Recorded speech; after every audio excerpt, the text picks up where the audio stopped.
important topic of your syllabus is work energy theorem, जिसका काफी important derivation है. देखो आप एक और डेरिवेशन भूल गए हो. एक डेरिवेशन जो आपको एक और इंपॉर्टेंट है, स्प्रिंग का energy of a spring is half के एक्स स्क्वायर. हाफ के x square. Energy of spring is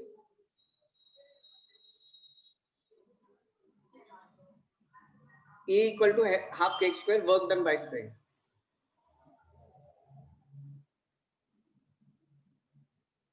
तो let's directly go to, mostly अभी देखो जो फ्लो में देख रहा हूं, ये जो मोस्टली ये वाला पोर्शन है,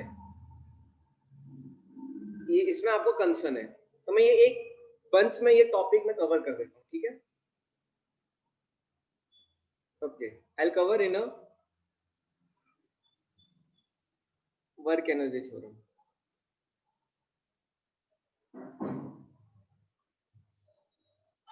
Yes. See, this is work energy theorem. What work energy theorem tells?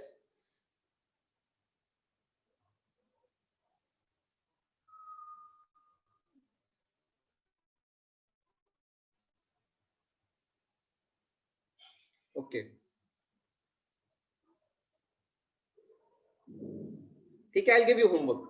देखो वर्क एनर्जी थ्योरम, देखो वर्क एनर्जी थ्योरम क्या बोलती है, जब भी किसी ऑब्जेक्ट पे फोर्स लगता है, देखो जब भी फोर्स लगेगा तो ऑब्जेक्ट डिस्प्लेस होगा, object will displace, right, object will displace.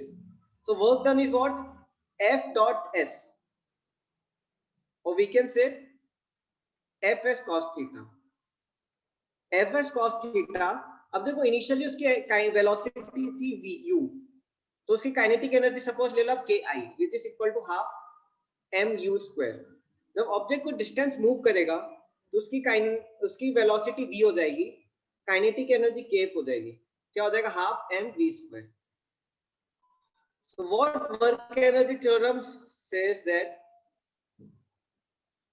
final kinetic energy minus initial kinetic energy is equal to work done on the body, which is equal to Fs cos theta.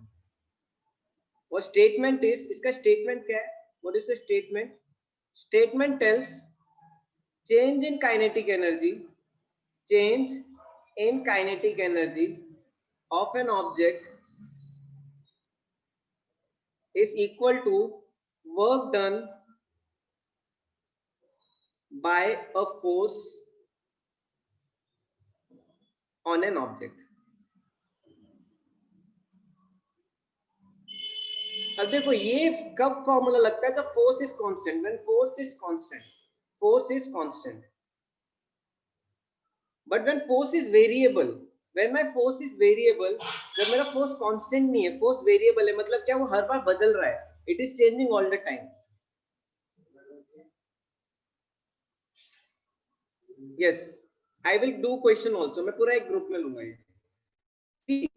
Force is variable, so energy theorem is what, final kinetic energy minus initial kinetic energy is equal to integration. Suppose my initial position of object was x1, मैंने move किया, final position x2, यहाँ पे u था, यहाँ पे v था.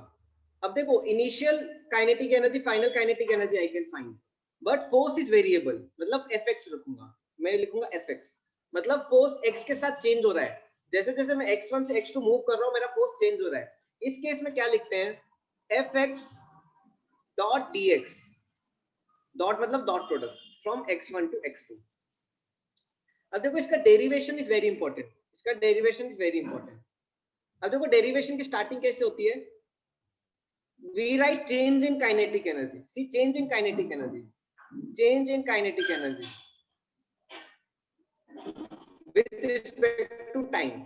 हम change in kinetic energy with respect to time calculate करेंगे, तो क्या होगा, d by dt half mv square becomes what, देखो हाफ बाहर आ जाएगा, m बाहर आ जाएगा, क्या वेलोसिटी डेरिवेट होगा, क्या आ जाएगा, 2v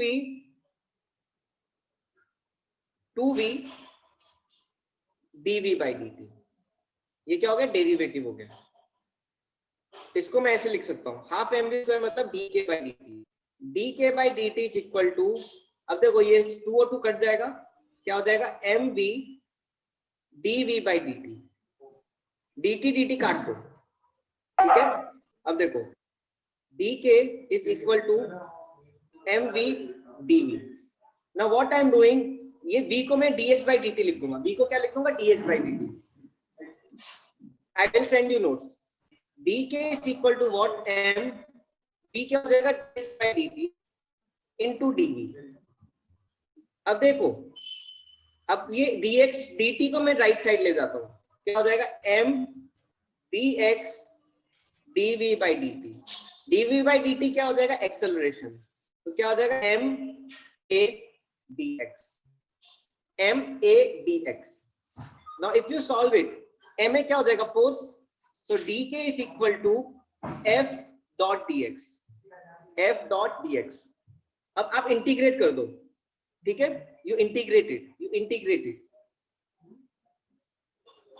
When you integrate it, what will happen, दोनों साइड को जब इंटीग्रेट करोगे तो क्या होगा, integration of dk is equal to integration of f dot dx. This is what integration of dk from k1 to k2, initial kinetic energy ki, final kinetic energy kf. ठीक है, I solve it here. मैं इस black portion को थोड़ा left side कर रहा हूँ क्योंकि यहाँ पे स्पेस नहीं है. I am solving it here. Okay, I am integrating. When I am integrating, see how I will integrate. Integrate dk from f dot dx. देखो जब मेरा x x1 पे है तो काइनेटिक एनर्जी इनिशियल है, राइट. जब मैं x2 पे पहुंचता हूँ तो काइनेटिक एनर्जी kf हो जाती है. अब देखो dk को जब इंटीग्रेट करोगे तो k आ जाएगा, k from where to where, from ki to kf. और ये इंटीग्रेशन ऐसे ही रह जाएगा, f dot dx from x1 to x2. इसको और सॉल्व करोगे, लिमिट लगाओगे तो क्या हो जाएगा, k final minus k initial is equal to f dot dx from x1 to x2. This is my work energy theorem. अब देखो आया समझ में तो बहुत अच्छी बात है, नहीं आया तो याद कर लेना, ठीक है ना. This is work energy theorem. अब देखो वर्क एनर्जी थ्योरम से क्वेश्चन कर, देखो वर्क एनर्जी थ्योरम क्या है, finally k final minus k initial is equal to integration of f dot dx from x1 to x2. ये डेरिवेशन हमने किया, ठीक है. अब देखो ये क्वेश्चन, एक क्वेश्चन लेते हैं. If initial speed of object of mass 2 kg is 10 meter per second. If force of F equal to 40x displaces object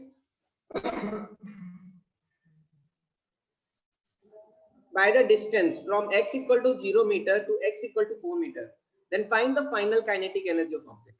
This is my question. अब देखो इसमें क्या है, मुझे इनिशियल काइनेटिक एनर्जी दी है. इनिशियल काइनेटिक एनर्जी क्या होगी, half m u square, right. Half into mass कितना होगा 2 इंटू इनिशियल वेलोसिटी क्या u, राइट. 10 इंटू 10 क्या आ जाएगा 100. ये मेरी इनिशियल काइनेटिक एनर्जी है.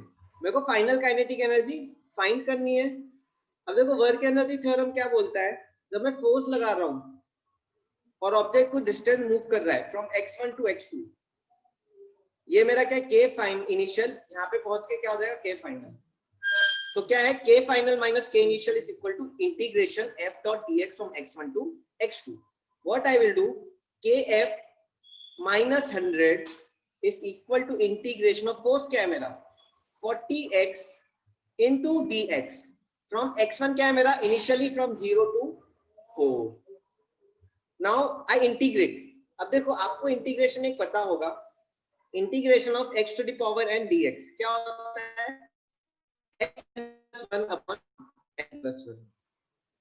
मैं वही प्रॉपर्टी यहाँ पे लगा रहा हूँ, kf minus 100 is equal to 4x dot dx क्या हो जाएगा. अब देखो, अब डॉट को हटाना है, डॉट को हटाना है. अब देखो फोर्स मेरा कहाँ लग रहा है, फोर्स मेरा इधर लग रहा है. मोशन भी कहाँ हो रहा है, मोशन भी इधर हो रहा है. मतलब क्या है, थीटा क्या है, theta is 0, theta is 0. Force और मोशन के बीच का एंगल 0, तो cos 0 क्या होगा, cos 0 1. तो कैसे लिखूंगा इसको मैं, यहां तक आ रहा है समझ में students, are you able to connect with me. आप कनेक्ट कर पा रहे हो क्या मेरे से, कर पा रहे हो, ठीक है. अब देखो इसके इंटीग्रेट करते हैं. अब देखो पहले इसका डॉट प्रोडक्ट हटा देते हैं. 0 to 4 40x dx cos 0 cos 0 1 हो गया, cos 0 1 हो गया। अब डायरेक्ट क्या आ जाएगा ये 0 to 4 40x dx kf minus 100 is equal to 40x, sorry x भूल गया मैं, क्या हो जाएगा 40x स्क्वायर बाय 2। लिमिट लगाओ, लिमिट कहां से कहां तक 0 to 4। ठीक है, मैं इसको यहाँ पे सॉल्व करता हूँ।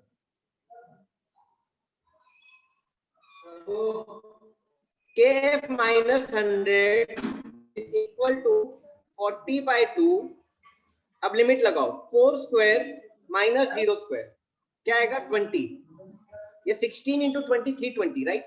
kf minus 100 is equal to 320, kf क्या हो जाएगा मेरा 420 joules। So this is how we do question of work energy theorem. Final minus initial is integration। ठीक है, अब देखो, अब वर्क एनर्जी थ्योरम पे एक और चीज याद रखना। देखो फोर्स ऑब्जेक्ट पे वर्क करता है, फोर्स ऑब्जेक्ट पे वर्क करता है। Suppose force is doing work on object. अब देखो when work done by force on object is positive then kinetic energy increases, kinetic energy increases. What does it mean, अगर force right में लग रहा है और मोशन भी राइट में है, मोशन भी राइट में है, फोर्स भी राइट साइड में लग रहा है, मोशन भी राइट साइड में लग रहा है, तो काइनेटिक एनर्जी क्या होगी इंक्रीज होगी। Always remember, if work is done by force on an object is positive, kinetic energy increases, right? Suppose मेरा force left side में लग रहा है, motion भी left side में है,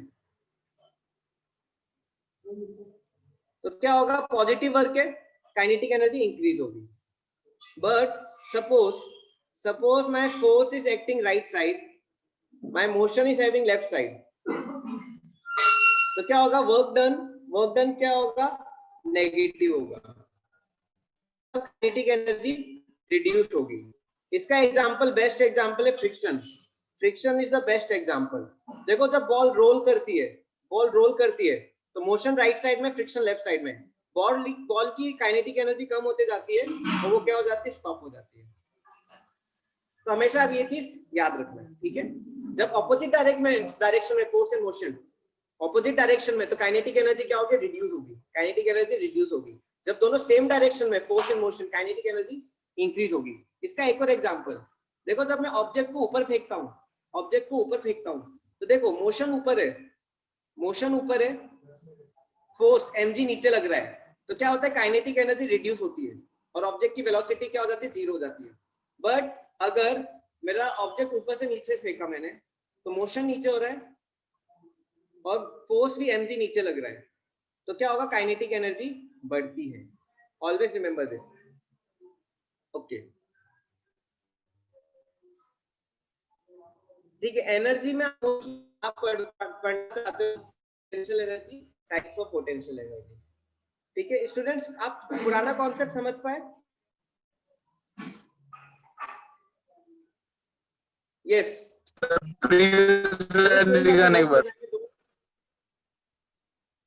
आप अभी नोट्स मत बनाओ, टाइम की कमी है, notes I will send you. आप नोट्स बनाओगे टाइम अप हो जाएगा। ये जरूरी है नहीं है कि डिस्प्लेसमेंट 0 हो तो टोटल वर्क डन 0 होगा। Yes, if work done displacement is 0 then work done is 0। अब देखो, now you ask about potential energy. देखो पोटेंशियल एनर्जी दो टाइप की होती है, gravitational potential energy and elastic potential energy. This is related with spring, this is related with spring, this is related with our gravity. So देखो gravitational potential energy की definition क्या है? The energy stored by an object by virtue of its position is called gravitational potential energy. Suppose मैं object को उठा के ऊपर लेता रहा हूँ, ग्रेविटी से ऊपर, जैसे मास m है, हाइट h है, इसकी ग्रेविटेशनल पोटेंशियल एनर्जी क्या हो जाएगी mgh। ओके, जितना ऊपर उतना ज्यादा gravitational potential energy mgh, right. Elastic potential energy क्या है? Energy stored due to change in its configuration. ये स्प्रिंग से रिलेटेड है। कॉन्फ़िगरेशन मतलब क्या? ऑब्जेक्ट को दबा दिया, ऑब्जेक्ट को खींच दिया, जैसे आपका रबर बैंड होता है, लड़के अपना हेयर बैंड लगाती हैं, ये सब किसका एग्जांपल है? इलास्टिक पोटेंशियल एनर्जी का। Dam water is example of gravitational potential. जो आपका मैंगो गिरता है जो न्यूटन के सिर पे गिरा था, वो सब क्या है? Gravitational potential energy. अब देखो, अब suppose we take example of elastic potential energy spring. देखो स्प्रिंग का क्या होता है, इनिशियली जब स्प्रिंग को हमने नहीं छेड़ा तो मीन पोजीशन पे, जैसे ही मैंने इसको खींचा, एलोंगेट किया या इसको कंप्रेस किया, तो देखो ये इनिशियल मीन पोजीशन थी, इसको मैंने एक्सटेंड किया सपोज लेंथ x1 से, तो देखो इसकी पोटेंशियल एनर्जी यू से डिनोट करते क्या हो जाएगी, half k x1 square. k क्या होता है मेरा, स्प्रिंग कांस्टेंट होता है, जो स्प्रिंग का कांस्टेंट है। जैसे यहाँ पे ग्रेविटी कांस्टेंट है, वैसे स्प्रिंग के लिए भी एक कांस्टेंट होता है, उसको क्या बोलते हैं, spring constant. k is a spring constant, ठीक है। वैसे ही कंप्रेस किया मैंने x2, किसी लेंथ से कंप्रेस किया, इस पे भी पोटेंशियल एनर्जी स्टोर होगी हाफ k x2 स्क्वायर। देखो आप हमेशा याद रखना, potential energy is always positive, potential energy is always positive, कभी भी पोटेंशियल एनर्जी नेगेटिव नहीं होती, रिमेंबर दिस। तो पोटेंशियल एनर्जी ऑलवेज पॉजिटिव, ठीक है। हाँ, क्वेश्चन की वैल्यू दी होती है, स्प्रिंग कांस्टेंट की वैल्यू दी होती है।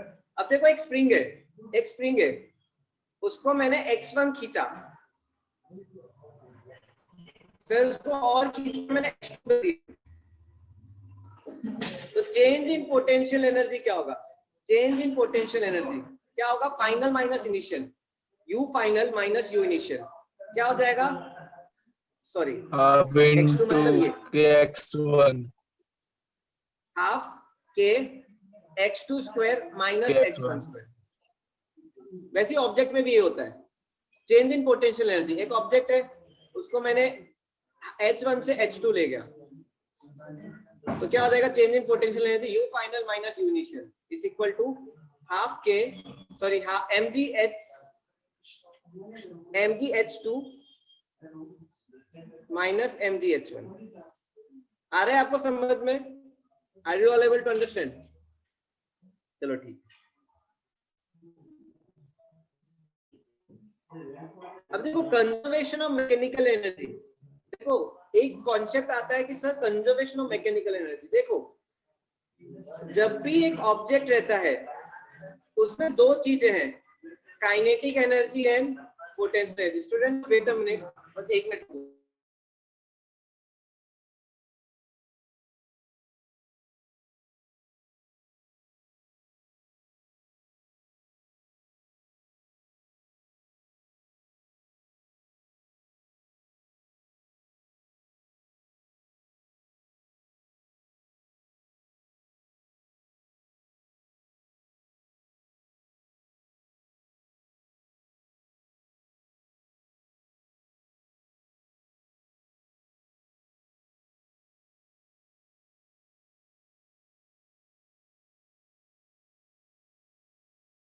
आपको आवाज आ रही है मेरी? Am I audible to you?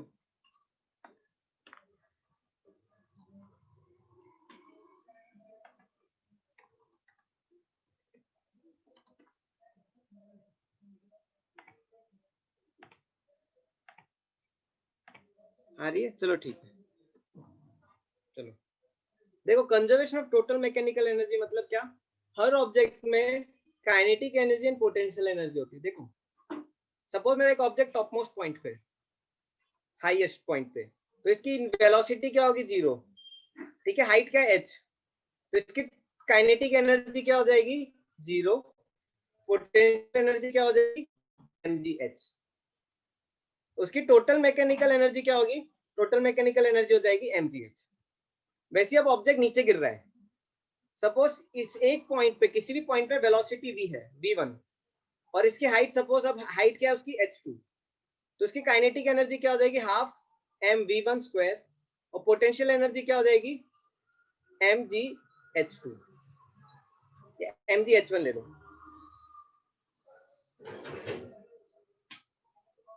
अब इसकी टोटल मैकेनिकल एनर्जी क्या होगी, टोटल मैकेनिकल एनर्जी इन दोनों का सम हो जाता है, half mv1 square plus mgh1। अब देखो ये दोनों इक्वल होंगे, total mechanical energy top most point पे, पॉइंट ए पे, पॉइंट बी पे। सपोज एक पॉइंट सी है, पॉइंट सी में सपोज इसकी वेलोसिटी क्या होगी, इसकी वेलोसिटी v2 होगी, ठीक है, इसकी वेलोसिटी v होगी। अब देखो बॉटम मोस्ट पॉइंट सी पे क्या होगा, काइनेटिक एनर्जी क्या होगी, काइनेटिक एनर्जी होगी हाफ mv2 स्क्वायर, और पोटेंशियल एनर्जी क्या होगी, 0। तो मेरी टोटल एनर्जी क्या हो जाएगी, हाफ v2 स्क्वायर। अब देखो सबसे अच्छी बात क्या है, mgh is equal to half mv1 square plus mgh1 is equal to half mv2 square। Okay students, क्या आपके में से किसी स्कूल में डेरिवेशन करवाया है इसका कि टोटल मैकेनिकल एनर्जी कंजर्व्ड है? किसी के स्कूल में करवाया है क्या? मैं डेरिवेशन पढ़ाऊं या मिस करूं?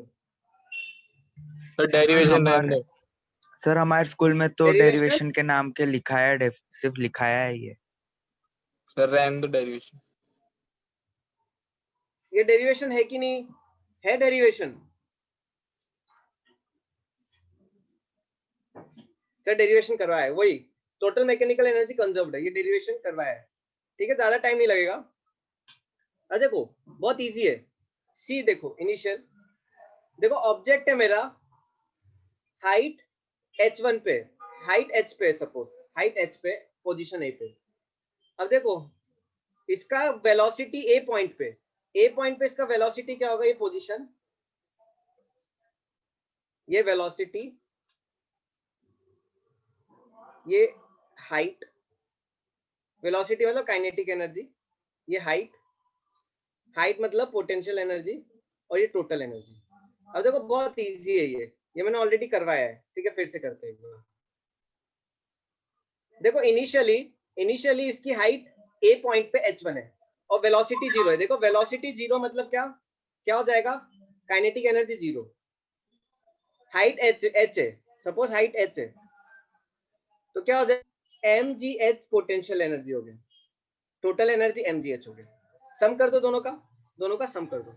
अब देखो मैं सपोज एक रैंडम पोजीशन b पे आता हूँ, सपोज मैं एक रैंडम पोजीशन b पे आता हूँ। ठीक है, I fall to some random position b। इसकी हाइट क्या है? इसकी हाइट है h1। अब देखो पोटेंशियल एनर्जी क्या हो जाएगी b पे? पोटेंशियल एनर्जी b पे क्या हो जाएगी?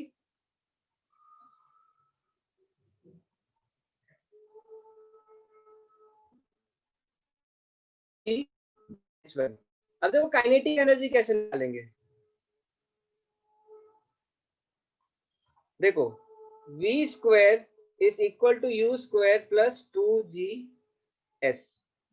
ये डिस्टेंस मुझे कवर करना है। अब देखो u स्क्वायर 0 होगा, इनिशियली वेलोसिटी यहाँ पे क्या है? 0।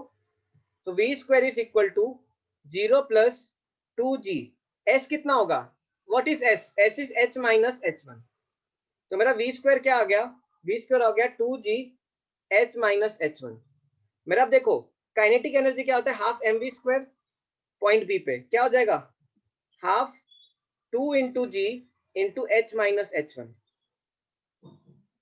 अच्छा mv है, तो क्या हो जाएगा?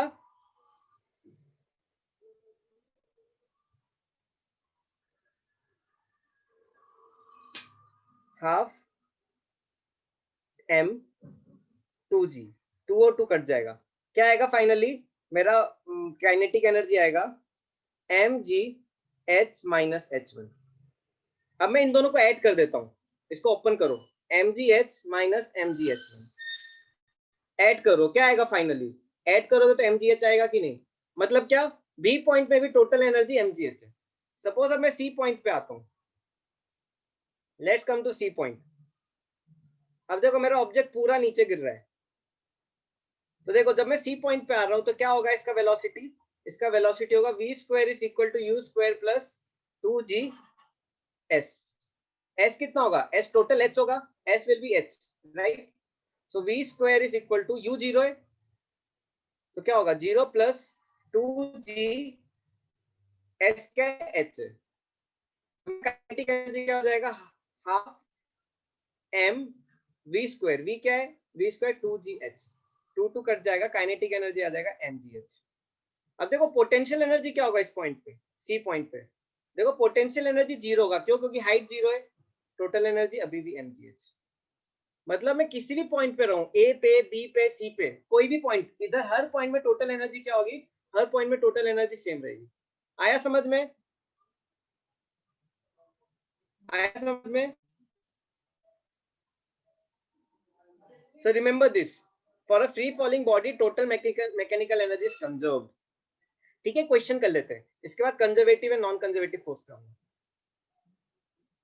सपोज एक ऑब्जेक्ट है, ठीक है, इसका मास है 10 kg, इसकी हाइट है 4 मीटर्स, ठीक है, पॉइंट ए है ये, पॉइंट बी है, पॉइंट बी की हाइट है 1 मीटर, ये पॉइंट सी है।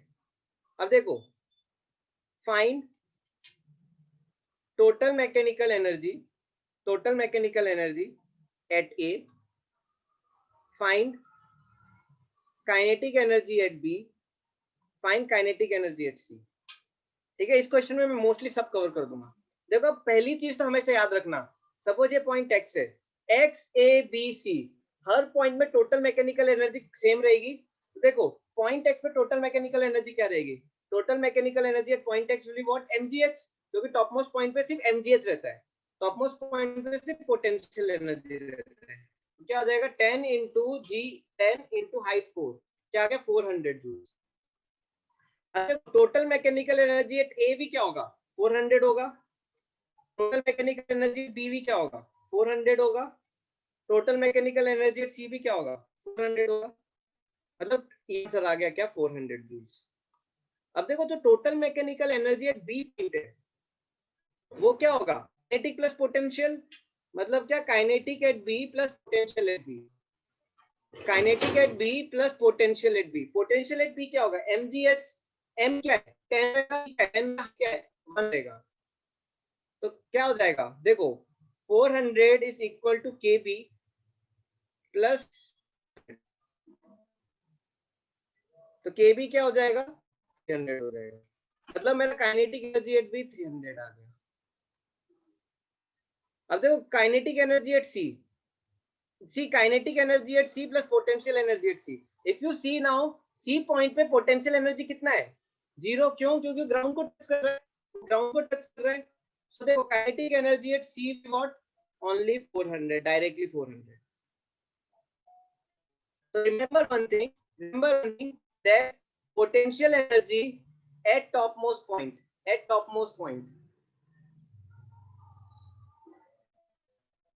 equal to kinetic energy at bottommost point.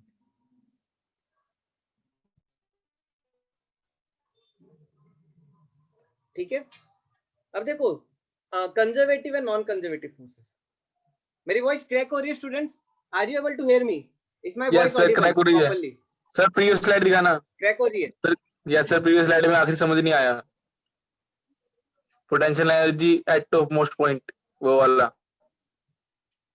ज्यादा क्रैक हो रही है मेरी आवाज? यस। ये कुछ भी क्वेश्चन समझ नहीं आया आपको? कुछ भी समझ नहीं आया क्या? Yes sir. आया कि नहीं? यस सर मतलब क्या? कुछ भी समझ नहीं आया इसलिए यस सर बोल रहे हो, या फिर? नहीं आया, मतलब यहाँ पर आखिरी में नहीं आया सर। ठीक है, 1 मिनट रुको, 1 मिनट रुको, मैं अपनी पोजीशन चेंज करता हूं।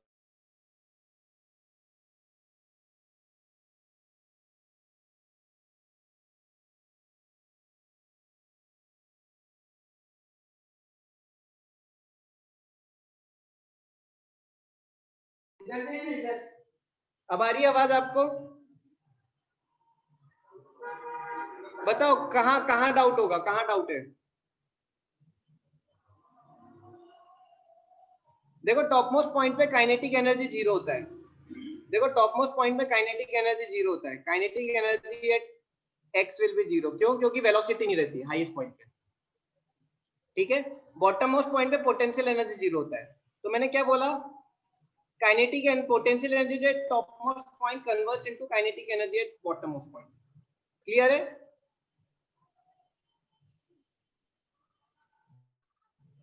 समीर, आया समझ में? कल्पना, साहिल, हर्षल,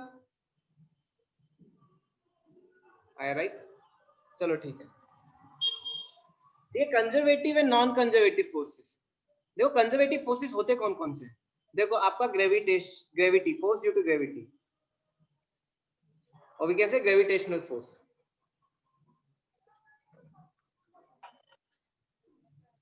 ग्रेविटेशनल फोर्स कंजर्वेटिव है। electric force, electrostatic force.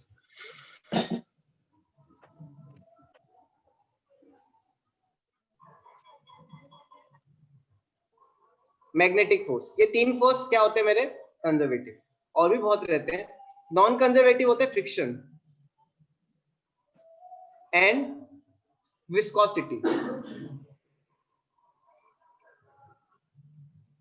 Viscosity मतलब फ्रिक्शन इन फ्लूइड्स। अब देखो conservative and non conservative force. Suppose में पाथ ए है और ये पाथ बी है। अगर मैं पाथ ए से पाथ बी जा रहा हूं, ऐसे गया, ऐसे गया, ऐसे गया, ऐसे गया। सपोज यहाँ पे पहले वर्क ए से बी जाने में मुझे W1 वर्क लगा, W2, W3, W4।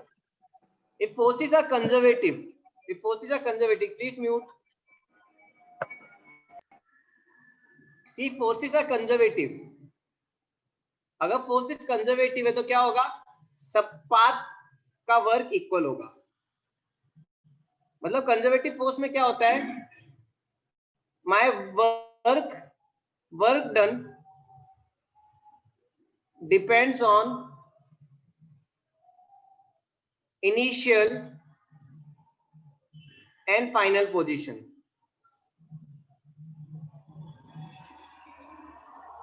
It is path independent. It is path independent.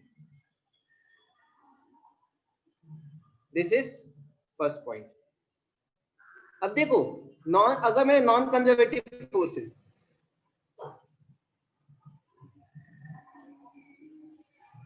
जैसे फ्रिक्शन है, तो क्या होगा? W1 is not equal to W2 is not equal to W3 is not equal to W4।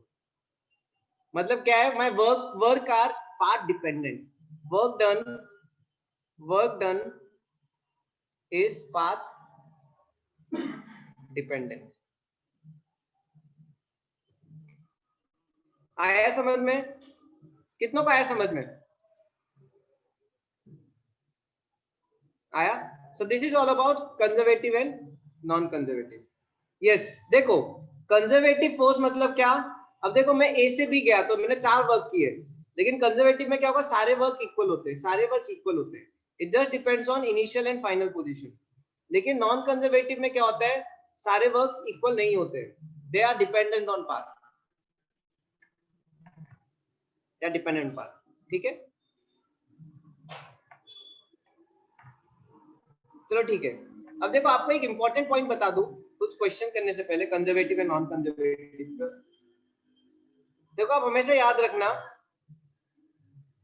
Kf minus Ki is equal to x1 minus work energy theorem, right? This is work energy theorem. लेकिन work energy theorem is also applied for potential energy. लेकिन इसमें उल्टा हो जाता है। देखो Kf minus Ki is equal to x1 to x2 f dot dx. Potential energy becomes opposite. Initial minus final. Ui minus uf is equal to x1 to x2 f dot dx. So remember, work energy theorem becomes opposite for potential energy. ठीक है? For example suppose देखो, suppose I am at position A, ठीक है, 10 metre height पे। मैं ऐसे move किया, नीचे गया, ऊपर गया, फिर ऐसे ऐसे ऐसे ऐसे ऐसे ऐसे ऐसे ऐसे करके ऐसे आया। ये हाइट है मेरी 2 मीटर्स।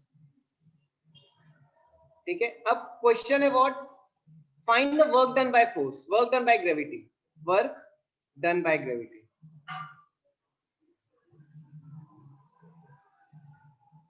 अब देखो इसमें कैसे निकालेंगे? देखो इनिशियल पोटेंशियल एनर्जी क्या है? सपोज मास है 2 kg, मास इज 2 kg, तो इनिशियल पोटेंशियल एनर्जी क्या है? 2 × 10 × 10 क्या आ गया? 200 जूल्स। फाइनल पोटेंशियल एनर्जी क्या है मेरी? 2 × 10 × 2 क्या आ गया? 400 जूल्स। कुछ तो गड़बड़ हो गई। mgh 40 joules. अब देखो work done by force is equal to work done by force, gravity is equal to, अब देखो इनिशियल माइनस फाइनल, मैं ये पोटेंशियल एनर्जी के टर्म्स में लिख रहा हूँ। देखो जैसे काइनेटिक में फाइनल माइनस इनिशियल होता है, वैसे पोटेंशियल में इनिशियल माइनस फाइनल होता है। अब देखो work done by gravity will be initial minus final. Initial क्या है मेरा 200, फाइनल क्या है 40, तो वर्क डन कितना हो जाएगा 160 जूल्स।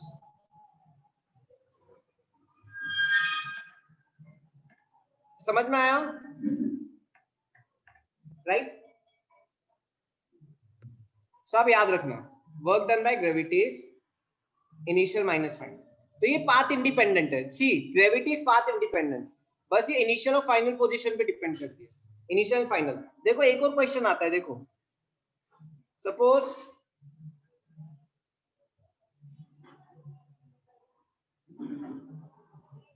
मेरा एक बॉल है, मैंने यहां से फेंका, ऐसे घूम के ऐसे गिर के सपोज बॉल यहाँ पे आ गया, ठीक है। सपोज ये हाइट है मेरी 10 मीटर्स, बॉल का मास है 10 kg, यहाँ पे मास हाइट, ये हाइट है मेरी 3 मीटर्स, मास तो 10 kg रहेगा। अब देखो what they are asking, they are asking what, they are asking kinetic energy, kinetic energy at point B. अब देखो ये भी कंजर्वेटिव फोर्स है, मतलब क्या, अगर मैं फ्रिक्शन इंक्लूड नहीं कर रहा, if I am not including friction, मतलब क्या, पॉइंट ए और पॉइंट बी क्या होगा, देखो kinetic energy at A plus potential energy at A is equal to kinetic energy at B at potential energy at B. ऐसा क्यों possible है? Because this are conservative force, only conservative force are acting, only conservative force. अगर conservative force नहीं होते, अगर conservative force नहीं होते, अगर नॉन कंजर्वेटिव फोर्स होते, नॉन कंजर्वेटिव, तो फिर ये इक्वल नहीं होता, then this will not B equal, this will not B equal. तो कंजर्वेटिव फोर्स की वजह से क्या है, मेरा इक्वल हो गया। देखो काइंड पोटेंशियल एट ए क्या हो जाएगा, एम, एम पता है मुझे, देखो काइनेटिक एट ए क्या हो जाएगा, kinetic at A 0 plus potential at A, M क्या है 10, जी क्या है 10, एच क्या है 10। Kinetic energy at B, kinetic energy at B, kinetic energy at B क्या है मेरा, निकालना है मुझे, plus potential at B, M G H, M क्या है मेरा 10, जी क्या है 10, एच क्या है 3, ये 1000 प्लस के बी इज इक्वल टू 300, के बी क्या हो जाएगा मेरा 700 जूल्स। आया समझ में, आया समझ में? अब देखो एक और क्वेश्चन आता है, find work done by gravity, work done by gravity, work done by gravity. देखो वर्क डन बाय फोर्स या ग्रेविटी, देखो वर्क डन बाय ग्रेविटी क्या होगा, force is equal to, work done by force is equal to K F minus K I, और I can write also work done is equal to U I minus U F, कुछ भी चलेगा। के F कितना है मेरा 700 से था,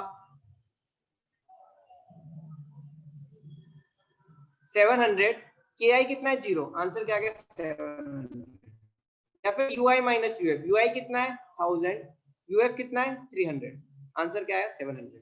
तो दोनों से आता है आंसर, दोनों से आता है, ठीक है, ये चीज याद रखना।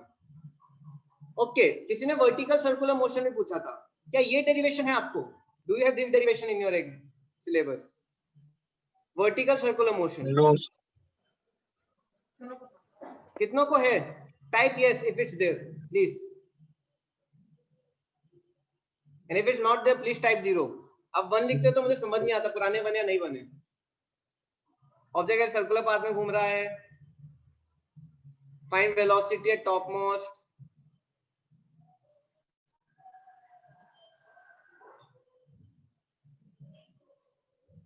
नहीं है किसी को, किसी को नहीं है,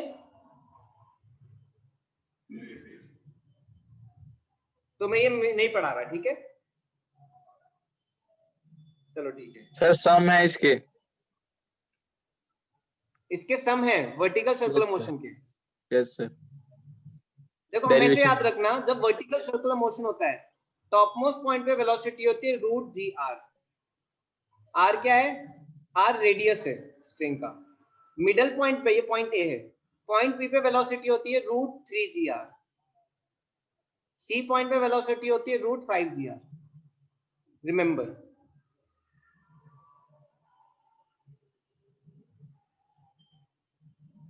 अच्छा कई लोगों को चैप्टर ही नहीं कर रहा है।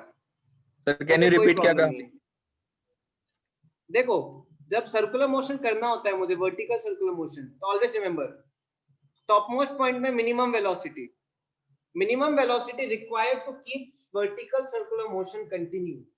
अगर मैंने रूट जी आर से कम कर दी, फॉर एग्जांपल मेरा स्ट्रिंग है, स्ट्रिंग का रेडियस है 10 metres, so what is the minimum velocity? What is minimum velocity at top point? At top point. To keep vertical motion continue. To keep vertical motion continue. क्या हो जाएगा? Velocity minimum at top point will be equal to root gr. मतलब ये 10 है मेरा, string की length 10 है, तो रूट 10 into 10 क्या आ जाएगा आंसर? 10 मीटर पर सेकेंड। ओके, अब पूछते हैं what will be the velocity at B. अब देखो अगर मुझे ये वेलोसिटी मिल गई तो बी पे भी वेलोसिटी मिल जाएगी। क्या? √3 under root 3 G R, root 3 G R क्या होगी? 10 into 10 मतलब क्या? 10√3 मीटर पर second. Velocity at bottom most point क्या होगा? √5 जी आर क्या होगा? √5 into 10 into 10 क्या होगा? 10√5 मीटर पर सेकेंड। आया समझ में? This is how we find. अब देखो आपसे Yes, टेंशन भी sir. पूछ सकते, देखो रस्सी पे टेंशन लगता है कि नहीं? टेंशन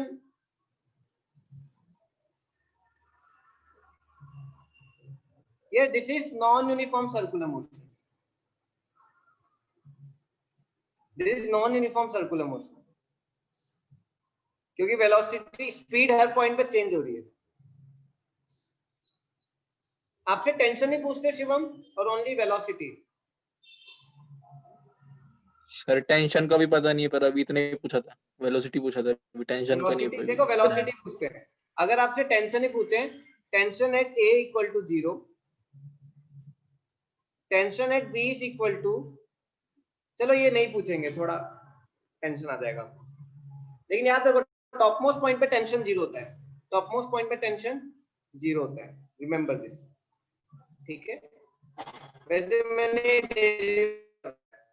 चलो ठीक है, इतना मैंने पढ़ा दिया आपको। देखो स्प्रिंग का एक क्वेश्चन आता है, what is work done by spring when it is stretched by a length x। Suppose मेरा एक स्प्रिंग है, इनिशियली आराम से मीन पोजीशन पे, मीन पोजीशन को और क्या बोलते हैं हम? मीन पोजीशन को हम क्या बोलते हैं? मीन पोजीशन को इक्विलिब्रियम भी बोलते हैं। अब मैंने इसको खींचा, डिस्टेंस x है। अब देखो वर्क डन का फॉर्मूला क्या होगा? Work done is equal to f dot dx। ठीक है, इनिशियल पोजीशन क्या थी? x इक्वल टू 0, फाइनली कितना x स्ट्रेच किया मैंने? x इक्वल टू x पे, that mean from x equal to 0 to x equal to x मैंने stretch किया। अब देखो स्प्रिंग को जब मैं खींच रहा हूं तो मोशन किधर है? मोशन राइट साइड है। फोर्स किधर लग रहा है? फोर्स स्प्रिंग का किधर लग रहा है? इधर। अब स्प्रिंग के फोर्स का फॉर्मूला क्या आता है? What is formula of force? Force is equal to kx। पढ़ा है स्प्रिंग का फोर्स क्या होता है? kx डालो, kx dx, एंगल क्या होगा? 180, cos of 180 from x equal to 0 to x equal to x। 180 क्या नेगेटिव हो जाएगा, minus kx dx from 0 to x। अब देखो इंटीग्रेशन ऑफ x क्या होता है? x की power n plus 1 upon n plus 1, ये मैंने आपको बताया है। ये क्या हो जाएगा? माइनस के x स्क्वायर बाय 2, 2 बाहर निकालो कांस्टेंट है, फ्रॉम 0 टू x क्या आ जाएगा? माइनस हाफ के x square. This is what work done by spring when it is stretched. देखो ये भी one of the important derivation है, ये आ सकता है। ठीक है, अब देखो इसको थोड़ा वेरिएबल, इसको थोड़ा घुमाते हुए डेरिवेशन को। अब देखो ये डेरिवेशन क्या है? स्प्रिंग को मैंने कंप्रेस कर दिया बाय x, स्प्रिंग को मैंने कंप्रेस कर दिया, तो देखो ये x इक्वल टू 0 है, ये x इक्वल टू x है। देखो सेम चीज लगेगी, सेम चीज। देखो work is equal to f kx dot dx, when I am compressing the spring, work done by spring. अब देखो जब मैं स्प्रिंग को कंप्रेस कर रहा हूं, तो स्प्रिंग का मोशन किधर है? मोशन इधर है, और डायरेक्शन ऑफ फोर्स किधर है? स्प्रिंग को कंप्रेस करोगे तो फोर्स उल्टा लगाएगा। तो देखो work is equal to kx dx cos 180। cos 180 क्या है? -1। क्या हो जाएगा? -1 kx dx from x equal to 0। ये इनिशियल है, ये फाइनल है। फाइनली इंटीग्रेट करोगे पहले जैसा ही हो जाएगा। क्या? Half kx square. तो अब याद रखना, मैं स्प्रिंग को खींचूं या स्प्रिंग को कंप्रेस करूं, वर्क डन क्या होगा? हाफ kx स्क्वायर ही होगा। कितनों को आया ये समझ में? How many understood this? Yes ये होगा, आपको पढ़ाया है ये पढ़ाया है आपको? Yes sir. पढ़ाया है। अब देखो एक और इंपॉर्टेंट कॉन्सेप्ट रहता है वर्क एनर्जी का, कि देखो फोर्स और डिस्प्लेसमेंट का एरिया जो है, फोर्स और डिस्प्लेसमेंट का एरिया है, yes always formula will convert negative sign. नहीं, हमेशा नेगेटिव नहीं होता।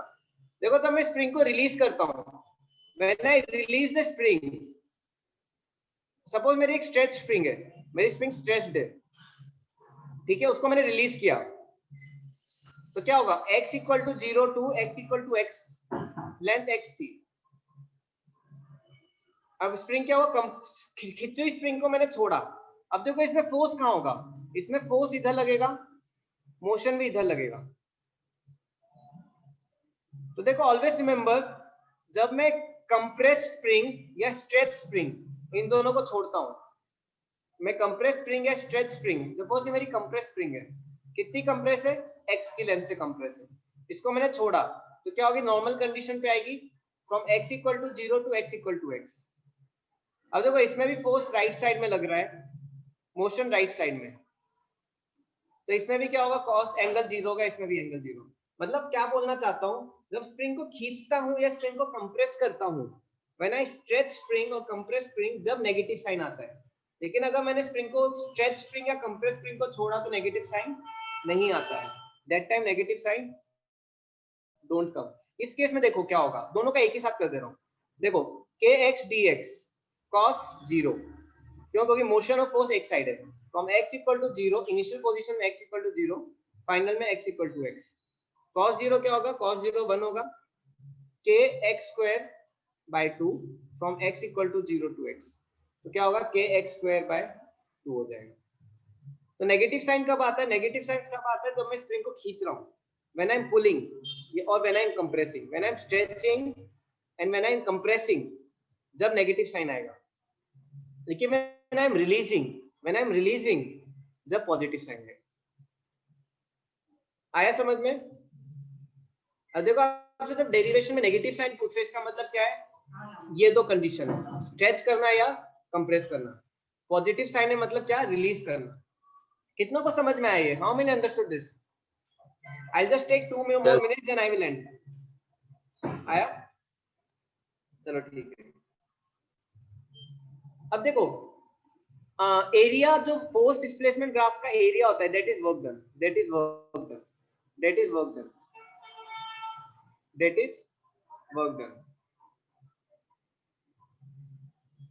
तो देखो अब मुझे क्या निकालना है? फोर्स डिस्प्लेसमेंट ग्राफ का एरिया निकालना है। तो जब आप इसका एरिया निकालोगे, जैसे स्क्वायर है, स्क्वायर को सॉल्व करो, क्या होगा? 20 into 100, क्या होगा? 2000। और ये एरिया निकालोगे, क्या होगा? Half base into height, base कितना है? 10, हाइट कितना है? 100, क्या आएगा आपका? 500। तो वर्क डन क्या होगा फोर्स डिस्प्लेसमेंट का? 2500 जूल्स। सो जब भी मैं एरिया निकालता हूं फोर्स डिस्प्लेसमेंट ग्राफ का, ये क्या होता है? वर्क डन होता है। ठीक है स्टूडेंट्स, आज के लिए इतना काफी है। कल हाफ एन आवर लगेंगे, चैप्टर में फिनिश कर दूंगा, कोलिजन भी खत्म कर दूंगा मैं। आई फिनिश कोलिजन एंड फिर मैं फोर्सेस पे आ जाऊंगा, लॉज ऑफ मोशन पे। ठीक है, I come to laws of motion. Yes, thank you sir. Very much, I hope class was helpful. थोड़ा फास्ट था मैं, लेकिन रिवीजन ऐसी होगा। चलो ओके, थैंक यू।